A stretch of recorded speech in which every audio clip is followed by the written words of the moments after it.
Hello students, मैं विशाल गुप्ता आपका teacher. इस वीडियो में मैं आपको क्लास 12 सब्जेक्ट अकाउंटेंसी का जो हमारा चैप्टर चल रहा है एडमिशन ऑफ ए पार्टनर, उसके सॉल्यूशंस करा रहा हूं आपको। इस वीडियो में मैं आपको क्वेश्चन नंबर 11 से 14 तक के क्वेश्चंस कराऊंगा, सॉल्यूशन कराऊंगा क्वेश्चंस के from the book of T.S.. Grewal. Students, ये मेरी इस सेशन की 68th वीडियो है, ठीक है जी। इससे पिछली वीडियोज़ में मैं आपको इस चैप्टर के और इससे पहले चैप्टर्स के क्वेश्चंस करवा चुका हूं। आप मेरे चैनल को सब्सक्राइब कर लीजिए और वहां से वो क्वेश्चंस देख लीजिए। तो चलिए अब हम स्टार्ट करते हैं क्वेश्चन नंबर 11। इससे पहले कि मैं क्वेश्चन नंबर 11 स्टार्ट करूं, मैं एक बार आपको इसकी स्टेटमेंट पढ़ के देता हूं। स्टेटमेंट देखिए क्या लिखा हुआ है क्वेश्चन में। क्वेश्चन है, Mahi and Rajat were partners in a firm sharing profit and losses in the ratio of 4:3.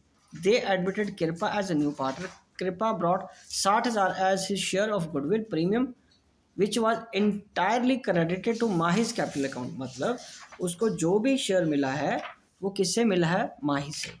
On the date of admission, goodwill of the firm was valued at 4,20,000. Calculate the new profit sharing ratio और माही, रजत and कृपा।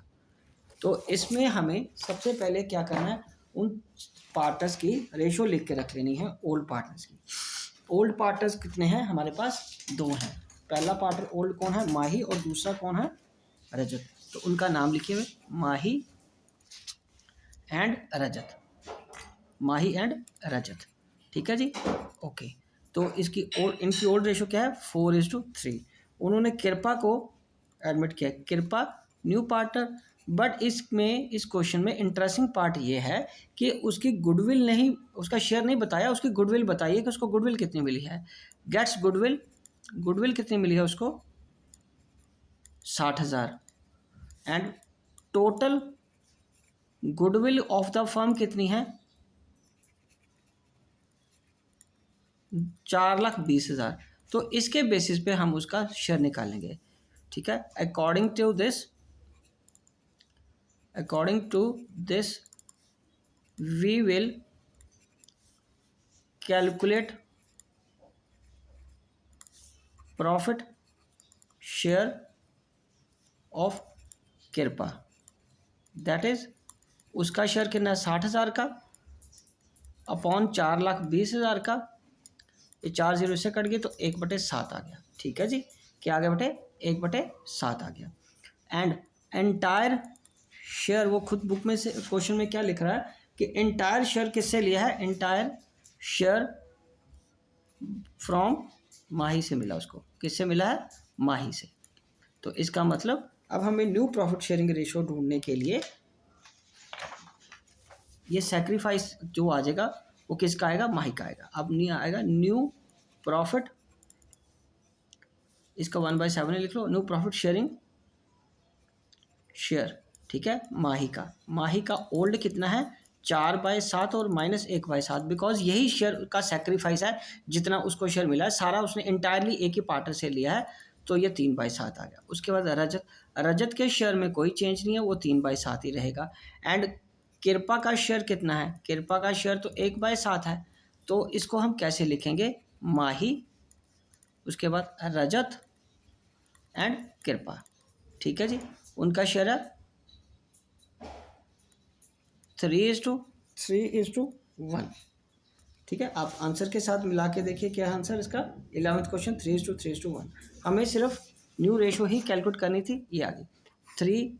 इसका रजत में कोई change नहीं आया, कृपा का हमने कैलकुलेट कर लिया 1/7, तो ये हमारी रेशो, ठीक है जी। चलिए अब हम नेक्स्ट क्वेश्चन करते हैं, क्वेश्चन नंबर 12। तो क्वेश्चन नंबर 12 के लिए मैं आपको एक बार स्टेटमेंट पढ़ के देता हूँ। स्टेटमेंट तो सिंपल है। वो कह रहा है कि Rakesh and Suresh are sharing profits in the ratio 4:3. Zahir joins and the new profit sharing ratio among Rakesh, Suresh and Zahir is 7:3. Find out the sacrificing ratio. ये तो बहुत ईजी है, हमें न्यू भी गिवन है और ओल्ड भी गिवन है। ओके, तो हमें तो सिर्फ सेक्रीफाइस ही निकालना, इसमें ओल्ड न्यू कैलकुलेट करने की जरूरत नहीं क्योंकि ऑलरेडी गिवन है। तो फिर उनके पहले पार्टनर्स के नाम लिखो, राकेश एंड सुरेश। कितना है? 4:3। ये क्या आ गया? Old ratio. और उसके बाद न्यू रेशो किसकी है? राकेश की, सुरेश की एंड जाहिर की। ये कितनी है? 7:4:3। ये है न्यू, क्वेश्चन में लिखा हुआ ना। अब हमें क्या कैलकुलेट करना है? सेक्रीफाइस। किसको क्या सेक्रीफाइस हुआ है वो हम लिखेंगे यहाँ पे। सेक्रीफाइस का क्या फॉर्मूला होता है? Old minus new. तो ये आएगा राकेश। राकेश का कितना आएगा? ओल्ड है 4/7 माइनस 7/4, 7 4 11 12 13 14, तो ये 14 आ गया। तो ये इसमें 14 एलसीएम है, 2 4 8, ये आ गया 1/14। सेक्रीफाइस आ गया इसका, तो सेक्रीफाइस आ गया। उसके बाद सुरेश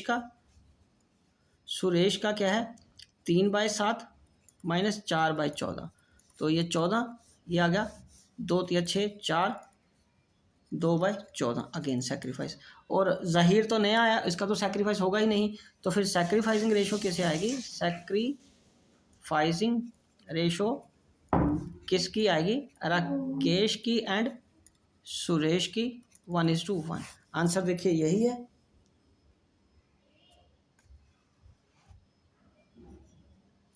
आंसर ये 2/14 ना इसका, ये 2/14, 1/14 और 1/14, ये 2/14 इसका आंसर आ गया। ठीक है बेटे, ये ठीक है, यही क्वेश्चन था, ये इसका आंसर 1/2 आ गया। ओके जी, अब हम करेंगे 13th question.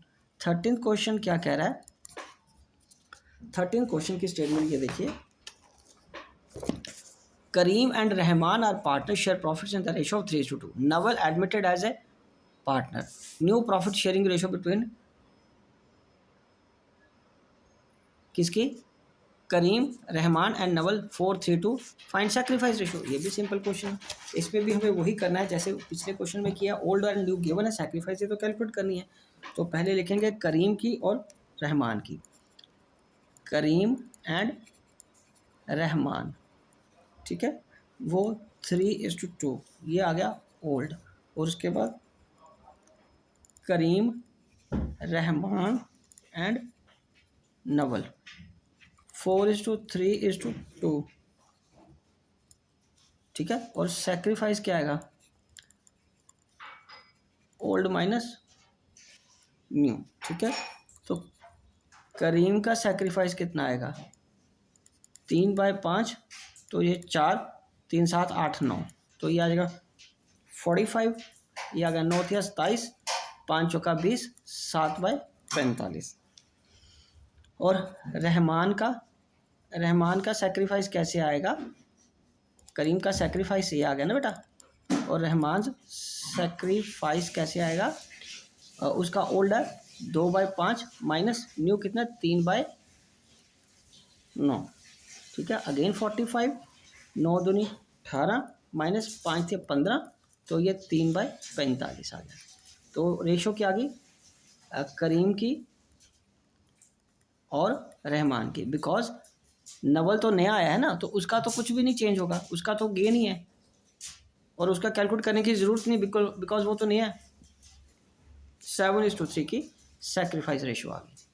Sacrifice ratio answer में देखिए यही है, यही है। अब हम करेंगे 14th क्वेश्चन।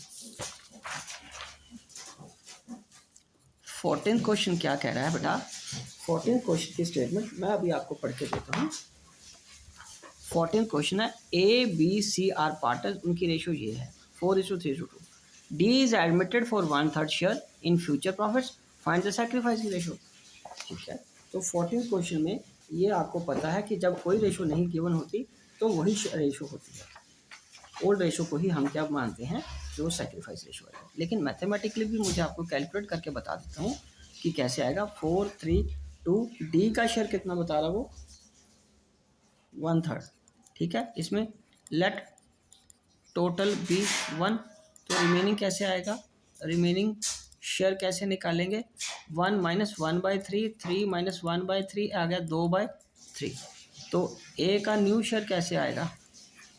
ए का न्यू शेयर पहले निकालना पड़ेगा, उसके मल्टीप्लाई कर दो, 4/4, 3 7 8 9, तो ये आ जाएगा आपका 8/27। और बी का न्यू कितना आएगा?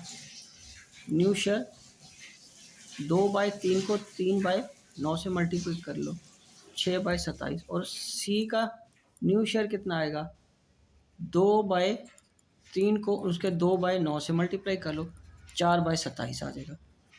और डी का न्यू शेयर कितना है डी का तो 1/3 है और इसको 9 से मल्टीप्लाई कर लो 9/27 आ जाएगा। तो new ratio A B C और डी की रेशो कितनी आ जाएगी 8:6:4:9 ये क्या आ गया आपका न्यू रेशो। ठीक है स्टूडेंट ओके।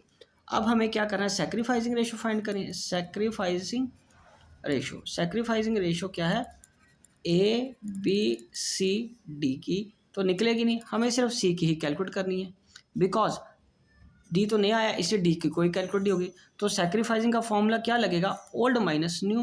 तो ए का करो पहले ए का सैक्रिफाइस ऑफ ए करो सैक्रिफाइस ऑफ ए कैलकुलेट करेंगे ओल्ड कितना उसका 4/9 ये देखो सबसे ऊपर लिखा हुआ है 4/9 और इसका सैक्रिफाइस न्यू कितना 8/27 उसको कर लो 8/27 है ये आ जाएगा 27 ये 3 चौके 12 -8 और ये 4/27 और उसी तरह सैक्रिफाइस ऑफ बी 3/9 उसका ओल्ड है और 6/27 उसका न्यू है 27 3 3 9 -6 ये 3/27 आ जाएगा।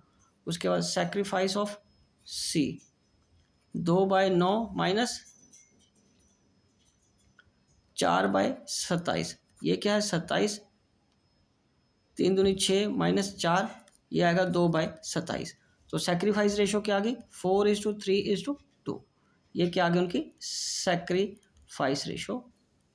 ठीक है किसकी ए बी और सी की किसकी ए बी और सी की डी का तो नया था इसलिए उसका हमने कंसिडर ही नहीं किया। ठीक है स्टूडेंट्स तो ये आंसर आ गया आपका। तो इसी के साथ ये चारों क्वेश्चन कंप्लीट होते हैं और मैं वीडियो यही कंक्लूड करता हूँ। बाकी क्वेश्चंस के लिए आप मेरे चैनल को सब्सक्राइब करना ना भूलें और क्वेश्चंस देखते रहें।